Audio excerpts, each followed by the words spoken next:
Hello guys, many things can happen during just one day, especially if you live in times of war, but let's start with some really good news. And this is the decision of the United States to allow Ukraine strike on Russian territory, of course, to prevent their attacks and destroy their military objects that now cause serious harm and constant tragedies in Ukraine. Many other countries have supported the idea before, and I believe sometime soon we will hear loud explosions and important destructions of Russian military objects close with Ukrainian border. This will prevent many really bad things happening to Kharkiv region and other regions of Ukraine. I don't know honestly why so many people were afraid of this decision and thought it might provoke the Third World War, when actually it is one of the main decisions to prevent the Third World War from happening. Let me tell you more about this decision from an ordinary Ukrainian perspective and why it is actually a step to the defeat of Russia. My name is Anna and I vlog daily from Ukraine since the start of the brutal Russian invasion. So if you're new to the channel, you support Ukraine, please subscribe and help us fight against Russian propaganda and fake news. And my longtime friends, check your subscription status and hit notification button. For a very long period of time, Ukrainians, and especially Ukrainian soldiers and people who live close to the front lines and in Kharkiv region in particular, were waiting and praying for the decision of the United States to allow Ukraine strike Russian military targets on the territory of the Federation. It was vital for the survival of even such big cities as Kharkiv. If you look at Vovchansk, that is at the moment under the control of Ukrainian armed forces, but it is totally erased with Russian bombs. What they do, they drop them close to like 40 bombs a day, leaving nothing. And you cannot fight against this because what can you do? They have an enormous number of bombs in the times of Soviet Union and the Cold War, and they can continuously drop and drop and drop them. They've lost 500,000 people and they can continuously mobilize them because they have 134 million of people ready to sacrifice their life for the ruler of Russia, Kremlin, Goblin, Putin. So the only way is to prevent all of that and to be more creative, innovative, and the decision that allows Ukraine to target Russian missile systems, Russian airfields that now they use to target Ukraine is an extremely important one. I don't know why did it take so long. I know that many countries, starting from Britain, the Baltic countries, Finland, especially those countries who've tasted what life under the Russian Empire or the Soviet Union is, they were shouting in the support of Ukraine and the decision to allow us strike Russian military objects that are close to the front lines. Because now Russians were literally changing all of their tactics, using this flaw, using this weakness of our allies for the benefit of their evil plans. But finally, the decision is here. As far as I understand, we're not yet allowed to use ATACMS, but maybe that will change. Moreover, I believe that during this years of war, you have already seen that Ukrainians are trustworthy partners. They do not break agreements. They follow the rules that are set. And we do not intend to target any Russian civilian objects, you know, kindergartens or hospitals as they do in Ukraine. If we wanted such evil, we could have done it long ago. There are other ways, but this is not the Ukrainian way of living. This is not the Ukrainian way of fighting. This is actually why so many people around the world support us. And if you're new to the channel, please remember to subscribe, share, and like. This is the easiest but extremely effective way to demonstrate your solidarity with the people of Ukraine.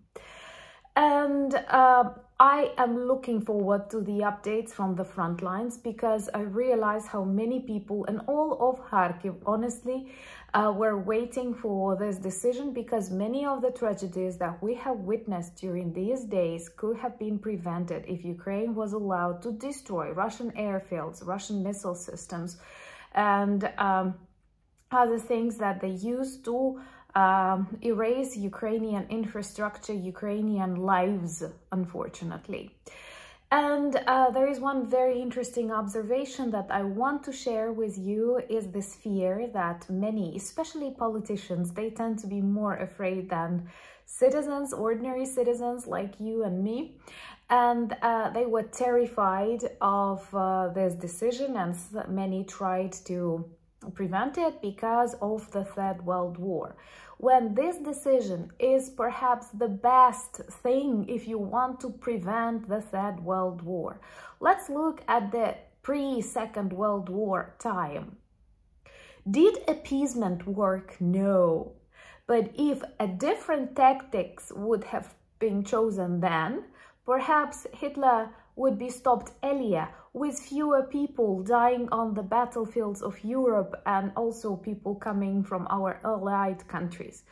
And this is the greatest mistake, the greatest misconception that so many follow when they simply repeat the behavior they had back in the Second World War, believing it will bring a different result. No, if you want to stop this war, we have to be super decisive and, I'm sorry, super harsh with Russia. It has crossed all the red lines. It has threatened us with everything. And I know that many were afraid of a potential nuclear strike. But first of all, there is one very interesting paradox. Russia claims that Crimea and temporarily occupied territories of Donetsk and Luhansk are its territories already. And at the same time, when we target these so-called territories of Russia, it does not react anyway. So, aren't these territories Russian? Of course they are not, but Putin claims they are. And then nothing will happen after we will start destroying military objects on the territory of the Federation. Even if you were super afraid of this nuclear strike, you have to be worried for us, Ukrainians, because I'm sure they will not strike the United States.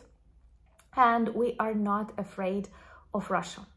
We are afraid of people's neutrality. We are afraid of lack of supplies, of lack of will, but we are not afraid of Russia because Russia is weak, Russia is fake, Russia is all about bullying. And you know, the only recipe to stop bullying is to punish the bully.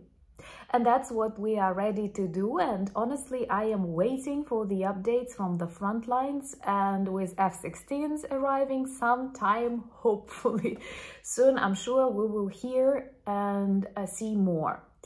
And the city of Belgorod this night heard 40 explosions in 15 minutes. And once again, these were not civilian objects. These were not kindergartens or cafes, which they target in Ukraine. These were military objects that Russian army has brought close to the border with Ukraine. And now many of these regions were actually turned into Russian military bases. And they don't care about their own people. You can see that from the way they treat losses in the Russian army, the same way they feel about the citizens of this bordering with Ukraine regions. And we can honestly say that war has come to these regions of Russia. Putin has brought it back home because war always returns to its birthplace, and it is definitely Russia, and I hope one day Kremlin, the very heart of the evil empire.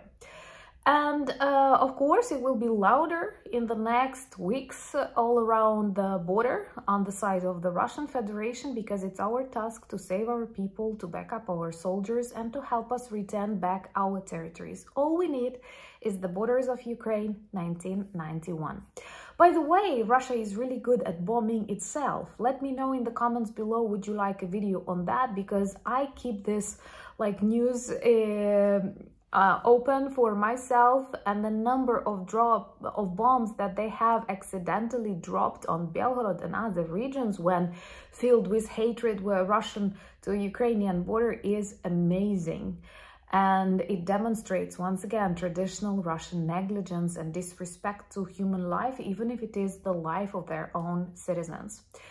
This night was also loud in Ukraine. They have targeted electro stations that led to shortages. Just before recording this video, I had a 3-hour walk because no electricity, mobile internet is not that good for working, so I have decided to use this as an opportunity to get my 10,000 steps, you know. This is all about Ukraine. We try to turn every obstacle into something better, and that's the only way to survive. So remember to join me on Instagram. I share more of everyday life, Ukrainian life there. Also, I'm on X and Threads. Typically there I express my emotions, and we have a beautiful Discord community. And we have a beautiful merch shop where lots of items work well as conversation starters and reminders about Ukraine.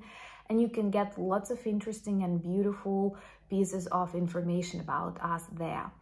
And thank you so much for buying me coffees, becoming my patrons and sponsors of the channel, for your friendship and continuous support. Slava Ukraini!